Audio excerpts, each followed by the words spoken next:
सभा की कार्यवाही 2 बजे तक के लिए स्थगित की जाती है। संसद में आज कोहराम मच जाता। सभा की कार्यवाही 2 बजे तक के लिए संसद हमले स्थगित की की जाती है। 22वीं बरसी पर गुनाह की एक नई इबारत लिखी जाती।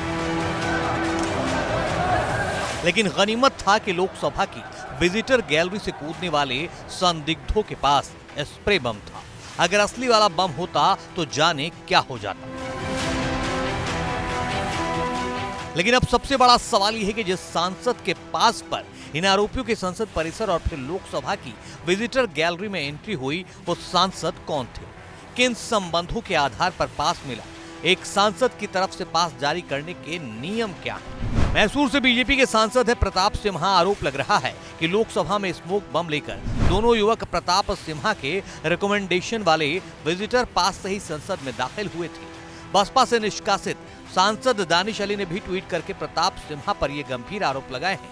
साथ ही दोनों घुसपैठियों में से एक के विजिटर पास का फोटो भी ट्वीट किया है, जिसमें प्रताप सिम्हा का नाम भी दिख रहा है। प्रताप सिम्हा कर्नाटक की मैसूर लोकसभा सीट से बीजेपी के सांसद हैं। 2014 में प्रताप सिम्हा ने कांग्रेस के अडगुरु विश्वनाथ को करीब 28,000 वोट से हराया था। फिर 2019 में कांग्रेस के ही विजय शंकर को करीब 1,38,000 वोट से हराया। सांसद बनने से पहले प्रताप सिम्हा पत्रकार थे। 1999 से वो पत्रकारिता कर रहे थे।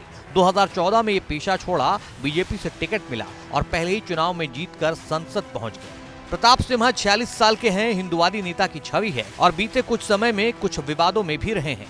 सांसद बनने के 1 साल बाद ही यानी 2015 में प्रताप सिम्हा पहली बार सुर्खियों में आए, जब उन्होंने टीपू सुल्तान का जन्मोत्सव समारोह मनाने के लिए कर्नाटक की तत्कालीन कांग्रेस सरकार की आलोचना की थी। कहा था कि टीपू सुल्तान केवल इस्लामवादियों के लिए ही आदर्श हो सकता है और उसका जन्मदिन मनाकर मुख्यमंत्री सिद्धारमैया राज्य में जिहादियों को बढ़ावा दे रहे हैं।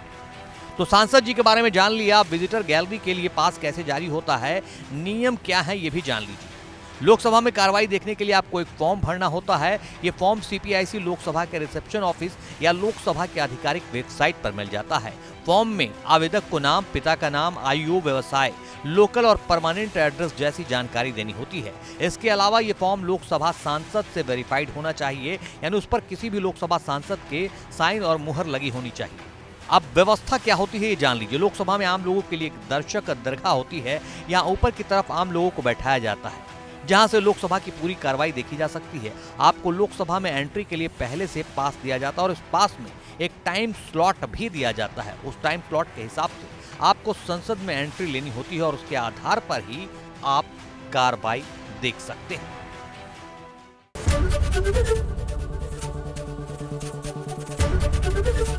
एबीपी गंगा, खबर आपकी, जुबान आपकी।